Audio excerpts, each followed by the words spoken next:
আমাদের অনন্য স্টোরি সকল প্রকার পার্ট গল্প দেখতে আমাদের চ্যানেলটি সাবস্ক্রাইব করে পাশে থাকা বেল আইকনটিতে ক্লিক করে অল নোটিফিকেশন অন করে দিন।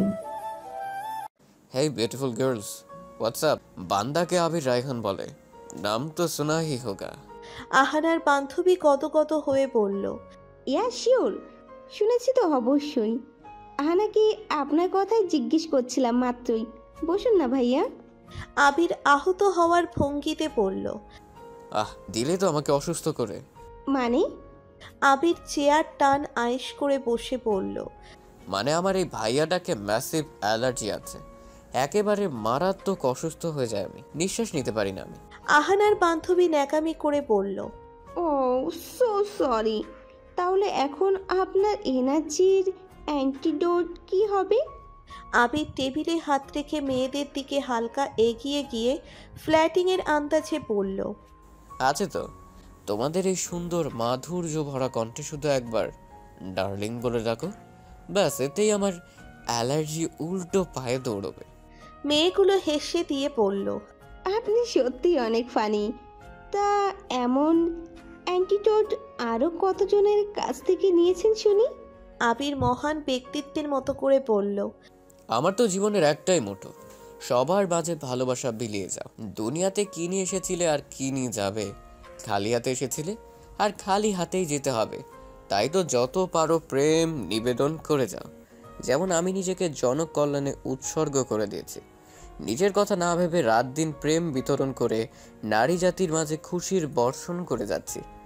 আমার কথা একটাই, যত পারো পুণ্য করে যাও, ফলের আশা করো না, ফল তো বাজার থেকেও কেনা যায়। আবিরের মহান প্রবচন শুনে মেয়েগুলো খিলখিল করে হাসতে লাগলো। আহানা এসবে প্রো লেভেলের বিরক্তি হয়ে যাচ্ছে। অসহ্য বিরক্তিতে দাঁতে কিরমির করে বলল, আপনি এখানেও শুরু হয়ে গেছেন? আমার বান্ধবী তো কমছে কম রক্ষা দিন। এই বাজে স্বভাব কি কখনো যাবে না আপনার? আবির খারকাত করে তাকালো আহানার পানে। চেয়ারে হেলান দিয়ে আয়েশ করে বসে আহানার পানে সূক্ষ্ম দৃষ্টিতে তাকিয়ে বলল, না, যাবে না।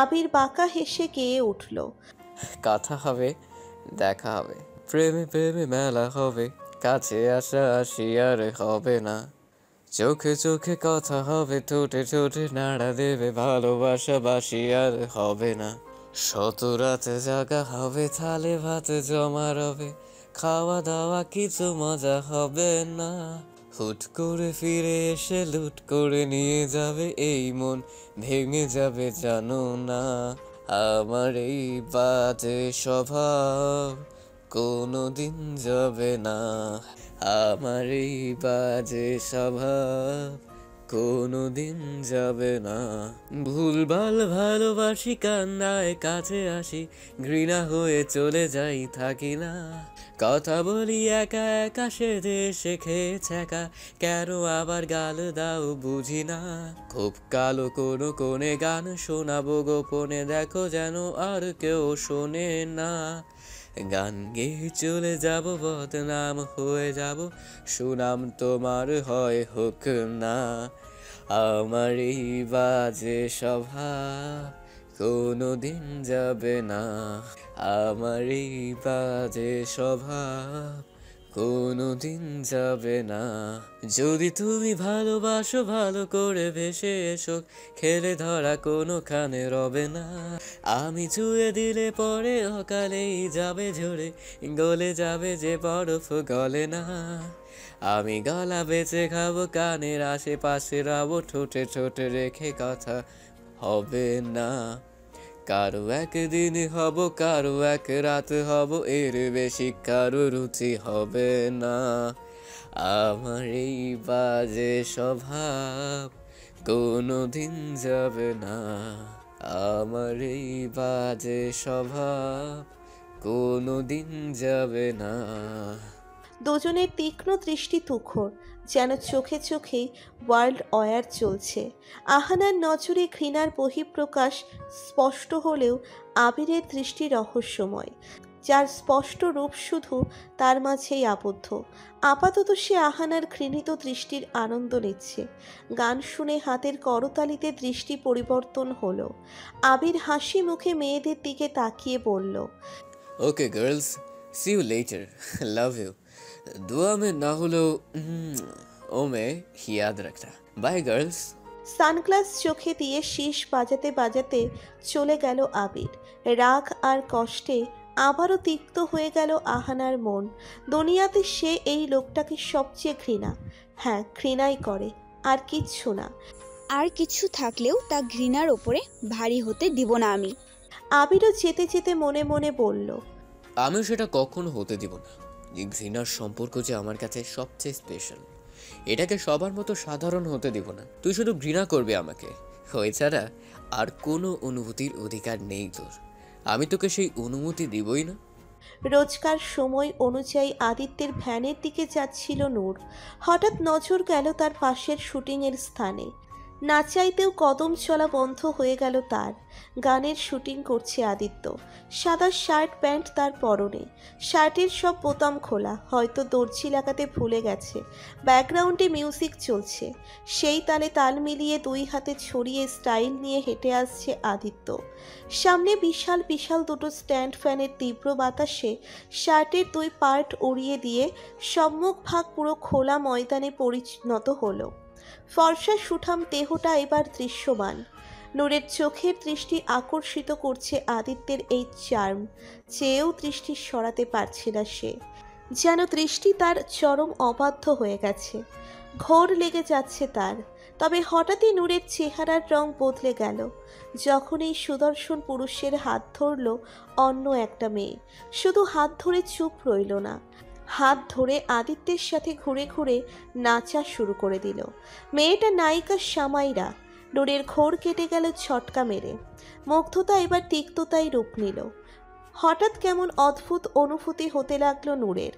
মনে হচ্ছে শরীরে কেমন চলন ধরল, গলায় যেন কিছু আটকে আসছে, বুকের ভেতর কেমন চলন অনুভব হচ্ছে। পরিবেশ হঠাৎ যেন তপ্ততায় ভরে উঠল। এমন লাগছে কেন আমার? আমি কি কোনোভাবে জেলাস ফিল করছি? না না, অসম্ভব। আমি আর জেলাস? নো ওয়ে, একদমই না। মনে হয় অ্যাসিডিটি হয়েছে। সকালে পরোটা খাওয়া হয়তো বেশি হয়ে গেছে, তাই এমন লাগছে। হ্যাঁ, তাই হবে। একটা স্যাকলো খেলেই ঠিক সেরে যাবে। নিজের মতো যুক্তি দিয়ে মনের অন্য অনুভূতিকে ধামাচাপা দেওয়ার প্রচেষ্টা চালালো নূর। এখানে আর দাঁড়িয়ে না থেকে দ্রুত সরে গেল। নূর যেতেই আদিত্য হাত উঠিয়ে শুটিং বন্ধ করে দিল। আজকের মতো ব্যাকআপ ঘোষণা করে নিচের ভ্যানিটির দিকে এগুলো সে। নূরকে তখন দেখেছিল সে, তার স্থির দৃষ্টিতে তাকিয়ে থাকাও দেখেছে। আবার হঠাৎ তার চেহারার রূপ পরিবর্তন হওয়াও খেয়াল করেছে। সামাইরাকে ওর সাথে দেখে নূরের যে মনোভাবের প্রতিক্রিয়া ছিল তা চেহারায় ঠিকই ফুটে উঠেছিল। তার মানে নূর জেলাস ফিল হচ্ছে, আর এটা আদিত্যের জন্য পজিটিভ সাইন। ভাবতেই খুশি খুশি লাগছে আদিত্যের। সেই খুশি মনেই ভেতরে গেল সে। ভেতরে এসে নূরের পাশে বসল সে। নূর আর চোখে তাকালো আদিত্যের দিকে। আদিত্যের পরনে এখনো সেই পোশাক, যা এখন সূচের ন্যায় বিঁধছে নূরের চোখে। দুনিয়ার সবচেয়ে বিশ্রী পোশাক মনে হচ্ছে এটা। আগুন লাগিয়ে পুড়িয়ে দেওয়ার মতো মনোকামনাও জাগছে মনে। নূর তিক্ত স্বরে বলল, এখানে কি শুটিং চলছে? তো এখনো এই অসহ্য পোশাক পরে বসে আছেন কেন? আদিত্য বাঁকা হেসে বলল, হ্যাঁ, কেন? কি খারাপ আছে এই পোশাকে? Don't I look attractive in this outfit? Noor তাচ্ছিল্যের সুরে বলল, অ্যাট্রাকটিভ নাচ হয়, সরকারি অ্যাম্বুলেন্স লাগছে পুরো। আর শার্টের বোতামগুলোর ডিজাইনের জন্য লাগিয়ে রাখা হয় না। এটার একটা কাজ আছে, পোশাক ঠিকমতো পরিধান করতে না পারলে না পরাই শ্রেয়। আদিত্য দুষ্টু সুরে বলল, তার মানে তুমি বলতে চাইছো আমি তোমার সামনে বিনা কাপড়ে আসি? নটি গার্ল, ভেতরে ভেতরে এত বোল্ড তুমি জানা ছিল না তো। বাই দ্য ওয়ে, কেমন যেন পোড়া পোড়া গন্ধ পাচ্ছি। কোনো কিছু পুড়ছে মনে হয়, তাই না? আদিত্য নাক টেনে টেনে গন্ধের উৎস খোঁজার মতো করে নূরের কাছে শুকে শুকে বলল, গন্ধটা এখান থেকে আসছে। মনে হয় তোমার কলিজা পুড়ছে। আদিত্যের ইঙ্গিত বুঝতে পেরে নূর চোখ গরম করে তাকালো আদিত্যের পানে। আদিত্য ফিচেল হেসে বলল, আরে রাখছো কেন? Jealous is good for health. যখন কাছের কাউকে অন্য কারোর সাথে দেখে রাগ হবে তখনই বুঝতে হবে তুমি তার প্রতি দুর্বল। আপনার যদি এসব অবান্তর কথা বলাই উদ্দেশ্য হয়ে থাকে তাহলে যাচ্ছি আমি। আচ্ছা আচ্ছা ঠিক আছে, কাম ডাউন, চলো কাজ করা যাক। নূর দীর্ঘশ্বাস ছেড়ে কাজে মনোযোগ দিল। তবে আদিত্যের কথা ঠিকই তার মস্তিষ্কে ঘুরছে। ঘুরুক, তাতে পাত্তা দিবে না নূর। ভালোবাসা, হা, কত সহজে বলে দেয় উনি। সব কিছু কি এতই সোজা? কালকে তার মায়ের মনোভাব শুনলে আর এত সহজে বলতে পারতো না। কিন্তু নূর আদিত্যকে কিছু বলবে না, কি দরকার আছে? এমনিতেও তাদের একসাথে কোনো ভবিষ্যৎ নেই। তাহলে কেন শুধু শুধু এসব কথা বলে মা ছেলের সম্পর্ক নষ্ট করবে? সে তার জায়গায় ঠিকই আছে। ছেলের মেয়ের জন্য সবাই ভালোটাই আশা করে, আর আদিত্যের মাও সেটাই চাইছে। আদিত্য হয়তো এখন বুঝতে পারছে না আমাদের মঞ্জিল আলাদা, আর মঞ্জিলের পথও আলাদা। দিনের শেষে বাসায় পা রাখতেই চাচাকে ড্রয়িং রুমে বসে থাকতে দেখে চমকে গেল নূর। ভয় হতে লাগলো তার। তবে কি সত্যিই চাচা গ্যারেজের জমি বিক্রি করে দিয়েছে? সেটাই কি বলতে এসছে আজ? শেষমেশ আমি পারলাম না আমার বাবার স্মৃতিকে বাঁচাতে। ভাবতেই অন্তর ভারী হয়ে এলো নূরের। ভেতর থেকে কান্না দলা পাকিয়ে আসছে। কম্পিত পায়ে এগুলো সে ভেতরে। নূরকে দেখে লতিকা বেগম খুবই খুশি মনে মনে বলল, এসেছিস মা? আয় বয়, একটা খুশির খবর আছে। আল্লাহ মেহেরবানি করেছে আমাদের উপর। নূর জিজ্ঞাসু দৃষ্টিতে তাকিয়ে পড়ল। মানে কি খুশি সংবাদ? নূরের চাচা তখন বলে উঠল, আমি বলছি আসলে তোর বাবার সাথে জমি বদল করে আমি যেটা নিয়েছিলাম, আজ হঠাৎ সেই জমির এক বড় গায়ক এসেছিল আর ওই জমির জন্য আমাকে 3 গুণ বেশি দিয়ে কিনে নিয়েছে, যা তোমাদের গ্যারেজের ওই জমির চেয়ে অনেক বেশি। আর এই টাকায় আমার সব ঋণও শোধ হয়ে যাবে। তাই আর এখন তোমাদের গ্যারেজের জমিটা বিক্রয় করছি না আমি, যেহেতু আমার ভাগের জমিটা আমি বিক্রয় করে দিয়েছি। তাই এই জমি এখন তোমাদের। তোমরা চাইলে নিজের নামে রেজিস্ট্রিও করে নিতে পারো। নূরের যেন বিশ্বাসই হচ্ছে না। সে কি ঠিক শুনছে? তার মানে ওর বাবার স্মৃতিটা সহি সালামত থাকবে? অনাবিল আনন্দে নূরের চোখে পানি চলে এলো। খুশিতে আত্মহারা হয়ে নূর বলল, সত্যি বলছেন চাচা? সত্যি এই জমি আর নেবেন না আপনি? না রে মা, আমি ইচ্ছা করে এমনটা করতে চাইনি। আসলে বিপদে পড়ে এমনটা করেছিলাম। এখন যখন অন্য উপায় আমার বিপদ কেটে যাচ্ছে, তাহলে তোদের কেন ক্ষতি করব? আমি তো আর দুশ্মন না তোদের। আমি কি বলে যে আপনাকে ধন্যবাদ জানাবো বুঝতে পারছি না। এই জমি আমাদের ফিরিয়ে দিয়ে কত বড় উপকার করলেন তা বলে বোঝাতে পারবো না। ওটা শুধু গ্যারেজ না, আমার বাবার শেষ স্মৃতি। ওটা খোয়া গেলে নিজেকে কখনো মাফ করতে পারতাম না আমি। অনেক অনেক ধন্যবাদ চাচা, আপনার এই উপকার আমি সারা জীবন মনে রাখবো। আরে আমাকে ধন্যবাদ দেওয়ার কি আছে? ধন্যবাদ তো ওই কাস্টমারকে দেওয়া উচিত যে যে দুধ হয়ে এসে আমাদের সবার বিপদ উদ্ধার করলো। ইভান পাশ থেকে বলল, কিন্তু কে ছিলেন উনি? আর এত টাকা বেশি দিয়ে জমিন কেনই বানিলেন? কি জানি, চিনি না তাদের। আসল মালিক আসেনি, শুধু তার লোক এসে টাকা দিয়ে জমি কিনে নিয়েছে। ওনারা নাকি ওই জমির কোনো ব্যবসায়িক প্রতিষ্ঠান করবে। জায়গাটা নাকি তাদের জন্য পারফেক্ট, তাই বেশি দামে কিনেছে। আমিও আর ওইসব বেশি ঘাটতে যাইনি, আমার টাকা আসলেই হলো। নূর মনে মনে সেই ব্যক্তির জন্য দোয়া করলো। আল্লাহ যেন তাকে ভালো রাখে। আজ তার জন্যই আমাদের উপর থেকে এত বড় বিপদ কেটে গেল। তার সব মনস্কামনা যেন আল্লাহ পূরণ করেন। একটু পরে ফ্রেশ হতে রুমে এলো নূর। খুশি যেন ধরছে না তার। কারোর সাথে খুশি শেয়ার করতে ইচ্ছে হচ্ছে তার। হঠাৎ আদিত্যের চেহারা সামনে ভেসে উঠল নূরের। কেন যেন তার সাথে এই খুশি শেয়ার করতে ইচ্ছে হচ্ছে। নূর মাথা ঝাঁকিয়ে নিজের খেয়ালটাকে দূর দূর করে তাড়িয়ে দিল। আজকাল মগজে তার ভাইরাস ধরে গেছে, যখন যা খুশি খেয়াল নিয়ে আসে। আদিত্য নিজের রুমে বসে বসে ভাবছে, নূর নিশ্চয়ই এতক্ষণে খুশির সংবাদটা জেনে গেছে। ওর লোকগুলো তো দুপুরেই জানালো কাজ হয়ে গেছে। তাহলে এতক্ষণে নূর নিশ্চয়ই খবর পেয়ে গেছে। আচ্ছা, নূরকে এটা শুনে অনেক খুশি হয়েছে। ইস, আমি যদি তার ওই খুশি ভরা মুখটা দেখতে পেতাম একবার। আমার নূর খুশি হলে পুরো পৃথিবীটাই যেন খুশিতে ভরে ওঠে। তার খুশিতে নেচে ওঠে প্রকৃতি। একদিন তার খুশির কারণ আমি হব, তার অনুভূতি জুড়ে শুধুই আমি হব। সেই দিন হবে এই অপেক্ষার অবসান। সুখের প্রলয়ে ভেসে যাব আমরা। সেই দিন খুব বেশি আর দূরে নেই। আমাদের প্রণয়ের সময় জলদি আসবে। আদিত্যের ভাবনার মাঝেই কারোর পায়ের আওয়াজ পেয়ে পাশে ফিরে তাকালো আদিত্য। রেহেনুমা এসেছেন ছেলের কাছে। আদিত্যের পাশে বেডের ওপরে সে পা ঝুলিয়ে বসলেন তিনি। আদিত্য মুচকি হেসে বললেন, মা, তুমি কিছু বলবে? কেন? দরকার ছাড়া বুঝি আসতে পারি না? কেন আসতে পারো না? আরে তোমার অধিকার তো আমার উপর সবচেয়ে বেশি। তুমি যা চাও তাই আমার জন্য সব কিছুর ঊর্ধ্বে। রেহেনুমা নরম সুরে বললেন। রেহেনুমা আদিত্যের মাথায় হাত বুলিয়ে মৃদু হেসে বললেন, সত্যি আমি যাই বলবো তা রাখবি তুই? অবশ্যই, তুমি চাইলে জানও দিয়ে দিব। জান দিতে হবে না, শুধু আমার একটা কথা মানলেই হবে। বলো না মা। তোকে ওই মেয়ের খেয়াল মাথা থেকে বের করতে হবে। চমকে উঠল আদিত্য। তীব্র বেগে ছটকা খেল সে। মনে হলো যেন ভুল কিছু শুনল সে। ওর মা কি নূরের কথা বলছে? আদিত্য চকিত নজরে তাকিয়ে বলল, মানে কি বলছো তুমি মা? ওই মেয়ে বলতে কি তুমি নূরকে বোঝাতে চাইছো?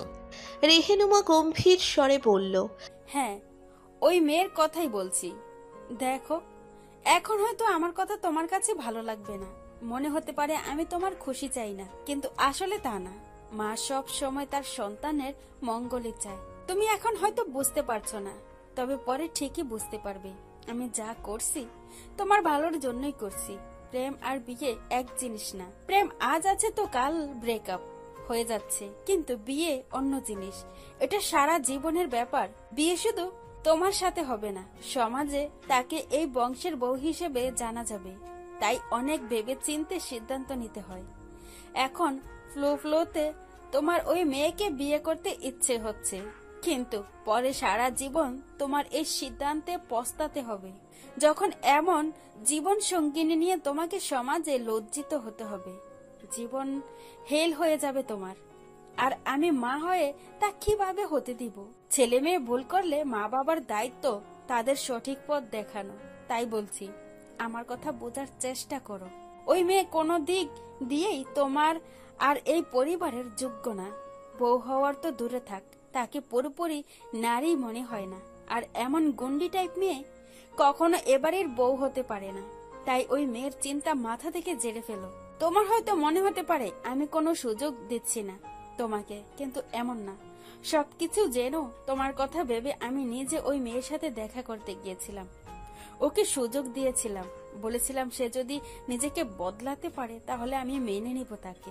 কিন্তু ওই বেয়াদব মেয়ে উল্টো আমাকেই শুনিয়ে চলে গেল। ভাবো কত বড় উচ্ছৃঙ্খল মেয়ে। রেহেনুমার এতক্ষণ ধরে সব চুপচাপ শুনলেও শেষের দিকে এসে আর চুপ থাকতে পারল না আদিত্য। সে কপাল কুঁচকে বলে উঠল, এক মিনিট। মা, তুমি নূরের সাথে দেখা করতে গিয়েছিলে, তাও আবার আমার জন্য ওকে বদলাতে হবে এটা বলার জন্য? Like really, how could you মা? মা, তোমার কাছ থেকে অন্তত এটা আশা করিনি আমি তো তোমাকে উন্নত চিন্তাধারার মানুষ ভেবেছিলাম। শেষমেশ তুমিও বাকিদের মতোই একই মন মানসিকতার পরিচয় দিলে। তুমি কাকে বদলাতে বলছো মা? নূরকে? কিন্তু ও যদি বদলে যায় তাহলে আমার নিজের কাছেই তো সবচেয়ে বেশি খারাপ লাগবে, কারণ ও এমন বলেই ওকে আমি ভালোবাসি। ওর এই ইউনিক চরিত্রই আমার পছন্দ। তাহলে ও কেন নিজেকে বদলাবে? জাস্ট বিকজ ও মেয়ে বলে ওকে অন্যের জন্য নিজেকে বদলাতে হবে কেন? আমি জেনে অবাক হচ্ছি তুমিও বাকিদের মতো বাহ্যিক সৌন্দর্য আর দেখানোতে বিশ্বাস করো। তাই তো তুমি আজ খাঁটি হীরাকে হলপ করতে ব্যর্থ হলে। নূর শুধু নামেই নূর না, ও সত্যিকারের নূরের আলো। আমার থেকে তুমি বেশি মানুষ চেনো না আদিত্য। এসব মেয়েদের আমার ভালো করেই চেনা আছে। ওই মেয়ে। আদিত্য এবার শক্ত গলায় বলল, প্রথমত ওর একটা নাম আছে, ওই মেয়ে না, ওর নাম নূর। তো নূর বলেই ডাকো। আর হ্যাঁ, তুমি যতই যুক্তি দাও, তবে সরি টু সে, তুমি নূরকেও এক বিন্দু চিনতে পারোনি মা। দুনিয়ার সব কৃত্রিমতার মাঝে ও প্রকৃতির এক অনন্য রূপ। ও কিন্তু চাইলে তোমার কথা আমাকে বলতে পারত, কিন্তু ও বলেনি, কারণ ও চাইনি তোমার সাথে আমার মনোমালিন্য হোক। আর এটাই হলো আমার নূর, যে ওকে চিনতে পারবে না। আমার মতে তার চেয়ে বড় অন্ধ আর কেউ নেই।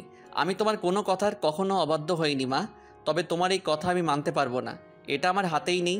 আমি একবার আমার নিঃশ্বাস নেওয়া ভুলতে পারি, তবে নূরকে ভুলে যাওয়া আমার পক্ষে অসম্ভবের চাইতেও অসম্ভব। রেহেনুমা এবার কড়া গলায় বলল, দেখো, তোমার চোখে এখন মায়াজাল পড়ে আছে, তাই ভালো মন্দ বুঝতে পারছো না। ব্যাপার না, সময় নাও। দেখো, ফ্যান্টাসি পূরণ করতে চাইলে কিছুদিন প্রেম করতে পারো, তবে সারা জীবন ওই মেয়েকে নিয়ে ভবিষ্যৎ চিন্তা করার কথা ভুলে যাও। বলেই উঠে চলে গেলেন রেহেনুমা। আদিত্য স্তম্ভিত হয়ে বসে রইল। তার বিশ্বাসই হচ্ছে না এটা তারই মা। এতটা অযাচিত উপদেশ কিভাবে দিতে পারল ওর মা? কিন্তু মাকে কিভাবে বোঝাবে যে তার উপর যে এখন তার কোনো আয়ত্ত নেই? সবটা দখল করে বসে আছে নূর। নূরকে ছাড়া বেঁচে থাকার ভাবনাটাও যে মৃত্যুর সমান। দুই হাতে মাথার চুল টেনে মাথা চেপে ধরল আদিত্য। অনেক বড় চিন্তায় পড়ে গেল সে। এমনিতেই নূর এখনো পর্যন্ত ওর ভালোবাসায় ধরা দেয়নি, তার ওপর মায়ের কথা শুনে তো নিশ্চয়ই আরো শক্ত হয়ে যাবে ও। এসব কি হচ্ছে এখন? সব সামলাবে কি করে ও? পরদিন অনেক খুশি মনে ভার্সিটিতে পৌঁছলো নূর। নূরের প্রাণবন্ত চেহারা দেখে গিয়াস তার বিশেষ টিপুনির ঝুলি থেকে একটা আইটেম পেশ করে বলল, কিরে ডাইনোসরদের দাদি আম্মা, এমন ফেদার অ্যান্ড লাভলি এটার মতো চমচম করতেছস কে? কোনো ডাকাত গ্যাং জয়েন করছিস নাকি? যাক, শেষমেশে তোর প্রতিভার প্রদান করতে এক ঠিক প্রফেশনাল গেছে। প্রশাসনে ফিউচার অনেক ব্রাইট, তোর দেশ বিদেশ তোর সুনাম ছড়িয়ে পড়বে। I am so proud of you ইয়ার। শিখা হেসে উঠে বলল, হ্যাঁ ইয়ার, তোকে আজ খুশি খুশি লাগছে, ঘটনা কি? নূর হাসি মুখে বলল, ঠিকই বলেছিস, আজ সত্যি অনেক খুশি আমি। আসলে বাবার গ্যারেজটা বেঁচে গেছে, সেটা আর খোয়া যাবে না। নূর ওদের সবটা বলল। সব শুনে শিখা খুশি হয়ে বলল, ওয়াও ইয়ার, এটা তো সত্যি অনেক খুশির খবর। I am so for you. গিয়াসও সানন্দে বলল, আরে খুশি মানে জব্বর খুশি। খুশিতে আয় একটু আগাআগি করি। শিখা নাক মুখ সিটকে বলল, শালা গ্যাসের বাচ্চা গ্যাস, মুখের ঢাকনা খুললেই শুধু দুর্গন্ধই বের করবে নাকি? ওমা, এখানে দুর্গন্ধ কি দেখলি তুই? কোলাকুলি ইংলিশ হাগাহাগি তো হয়, সেক্রেটারি কোনো কদর দিতে জানিস না তোরা। নূর হেসে দিয়ে বলল, আচ্ছা মন খারাপ করিস না, আজ আমি অনেক খুশি। আয় তোর ভাষায় হাগাহাগি করি। নূর, শিখা আর গিয়াস তিনজন একসাথে আলতো করে ফ্রেন্ডলিভাবে জড়িয়ে ধরল। আর ঠিক আদিত্যের প্রবেশ ঘটল ভার্সিটিতে। গাড়ির ভেতর থেকে সে এই হাগাহাগির দৃশ্য দেখতে পেল। কাল রাতে মায়ের কথায় এমনিতেই মুড অফ ছিল আদিত্যের। ভেবেছিল এখানে এসে নূরকে দেখলে তার মুড ঠিক হয়ে যাবে, কিন্তু এই দৃশ্য দেখে তার মুড ঠিক হওয়ার বদলে আরও 1000 ডিগ্রি হাই হয়ে গেল। চোয়াল কটমটে হয়ে এলো তার। যদিও সে জানে এটা কেবলই ফ্রেন্ডলি হাগ, তবুও সহ্য হচ্ছে না আদিত্যের। কথা যখন নূরের আসে তখন আদিত্য দুনিয়ার সবচেয়ে হিংসুটে ব্যক্তি হয়ে যায়। কারোর সাথে শেয়ার করতে পারে না সে নূরকে।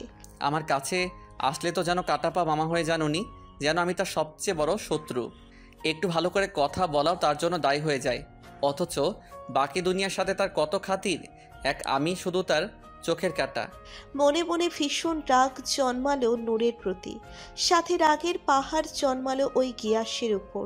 এর একটা ব্যবস্থা তো করতেই হবে। ক্লাস শেষে যথারীতি আদিত্যের ভ্যানিটিতে এলো নূর। তার মাঝে এখনও খুশির প্রসন্নতা বিরাজ করা ভেতরে এসে দেখল আদিত্য সোফায় 2 হাত ছড়িয়ে হেলান দিয়ে মাথা উপরের দিকে রেখে চোখ বুজে বসে আছে। নূর আদিত্যের সামনে এগিয়ে গিয়ে গলা খাকারি দিয়ে তার উপস্থিতির জানান দিল। আদিত্য সেই অবস্থাতেই চোখ খুলে তাকালো। নূরকে দেখে ছোট্ট করে বলল, বসো। নূর সোফায় গিয়ে বসলো। আদিত্য আবারও চোখ বুঝল। নূর খেয়াল করলো আদিত্যকে কেমন অন্যমনস্ক লাগছে আজ। এমনিতে তো ওকে আসতে দেখলেই তার চেহারায় প্রফুল্লতা ছেয়ে যায়। নানান দুষ্টুমি ভরা কথায় নূরকে বিরক্ত করে ফেলে। তো এখন চুপচাপ রয়েছে কেন? শরীর কি খারাপ করেছে ওনার? নূর আস্তে করে বলল, শরীর খারাপ নাকি আপনার? এভাবে বসে আছেন কেন? ধীর গতিতে চোখ মেলল আদিত্য। নূরের দিকে ঘাড়কাত করে শান্ত তবে ভারী গলায় বলল, কেন? আমার কোনো কিছুতে তোমার যায় আসে বুঝি? নূর ভ্রু কুঁচকে পড়ল। মানে? আদিত্য তাচ্ছিল্যপূর্ণ হেসে বলল। দাও, তুমি বুঝলে তো কথাই কি ছিল। আদিত্যের কথার মাঝে এক রাশ অভিমান, অভিযোগ আর হতাশা প্রকাশ পেল। নূরের কেন যেন ভালো লাগছে না আদিত্যকে এভাবে দেখে। কোথাও কিছু খচখচ করে বিঁধছে। আজ সে এত খুশি, কিন্তু ওনার কি হয়েছে? লোকটা এভাবে কথা বলছে কেন? তার কি কোনো কারণে মন খারাপ? নূর না পেরে বলেই উঠল। কি হয়েছে বলুন তো, মন খারাপ আপনার? আদিত্য এবার সোজা হয়ে বসল। তারপর নূরের দিকে ঝুঁকে গিয়ে ইনোসেন্ট নজরে তাকিয়ে গম্ভীর স্বরে বলল।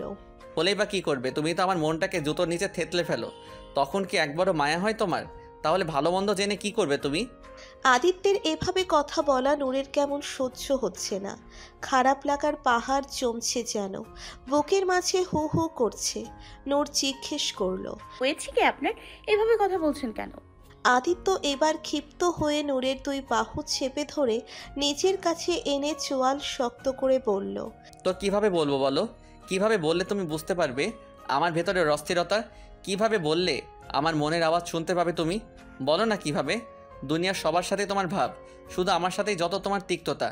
আমাকে দেখলেই তোমার চোখে যেন রাজ্যের যত বিতৃষ্ণা এসে হাজির হয়। অথচ তোমার এই হ্যাবলা বন্ধুকে যখন তখন জড়িয়ে ধরে গলায় গলায় ভাব করছো। কেন, আমার শরীরে ঘা পচারি আছে? তাহলে আমাকে এত কেন উপেক্ষা করো তুমি? বলো কেন? ড্যাম ইট, কেন? আদিত্যকে আজ কেমন অন্যরকম লাগছে, কেমন উন্মাদনার মতো লাগছে তাকে। আর হ্যাবলা বলতে কি কিয়াসকে বলছেন উনি? এবারে নূর যেন একটু একটু বুঝতে পারল।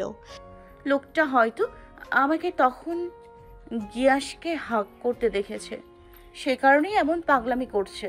কিন্তু এতে রাগার কি হলো তাই বুঝতে পারছে না নূর।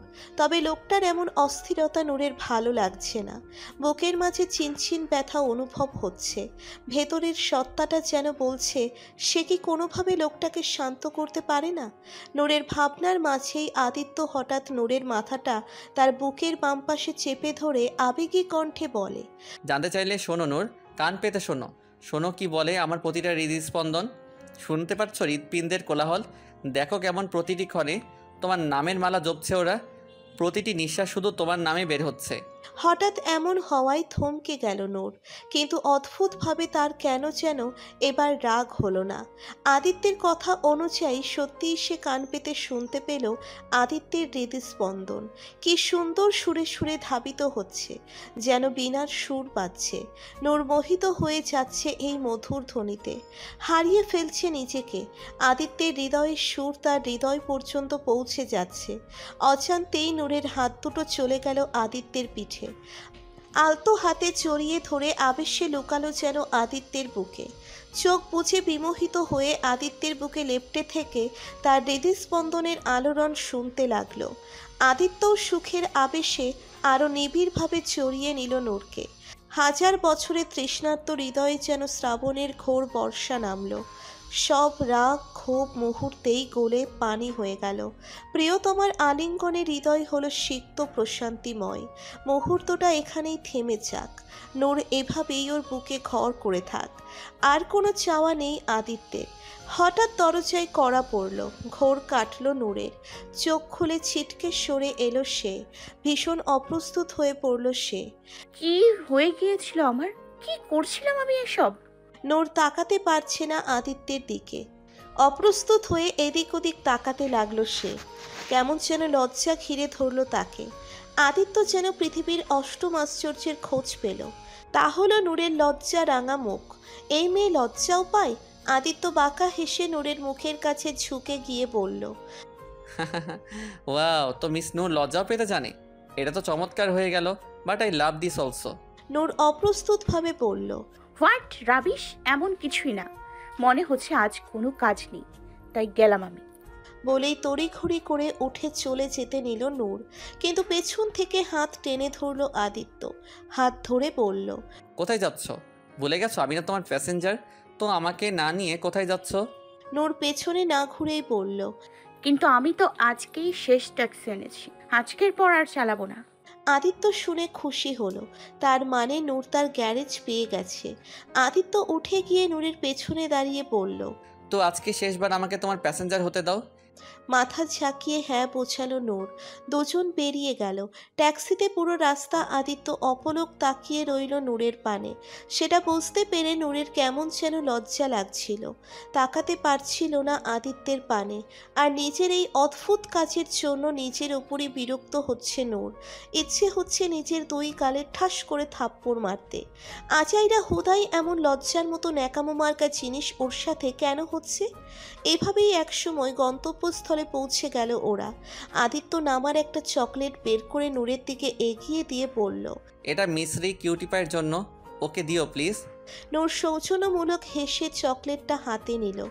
আদিত্য নামার জন্য এক পা নিচে নামিয়ে হঠাৎ আবার ঘুরে নূরের দিকে তাকিয়ে পড়ল, আচ্ছা শোনো, বন্ধুদের সাথে আড্ডা দাও ভালো কথা, তবে বেশি ঘেঁষাঘেঁষি করতে যেও না। না মানে দিনকাল তো ভালো না, দেখা গেল কখনকার কুনজর পড়ে গেল আর তোমার বন্ধুই গুম হয়ে গেল, আর তুমি নিশ্চয়ই এটা চাইবে না, তাই না?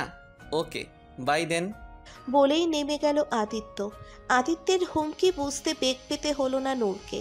বেচারা গিয়াস যে ভীতু এটা শুনলেই ও 3 বার করে কোমায় চলে যাবে। আজ এই লোককে না এমন ছেলেকে নিয়েও হিংসে করছে। ভাবতেই হাসি পাচ্ছে নূরের। নিজে নিজেই হাসল নূর। লোকটা সত্যি পাগল। এই পাগল লোকটা ধীরে ধীরে আমাকেও পাগল করে দিচ্ছে, বশীভূত করছে যেন আমাকে। এসব ভাবনা চিন্তা আর ভালো কিছু। অনুভূতির আলিঙ্গন নিয়ে বাড়ি ফিরল নূর। কিন্তু সে স্বপ্নেও ভাবতে পারেনি আজ তার জীবনে কত বড় বিপদ আসতে চলেছে। ভয়াবহ এক অঘটন হতে চলেছে যা তার রুহও কাঁপিয়ে দিবে।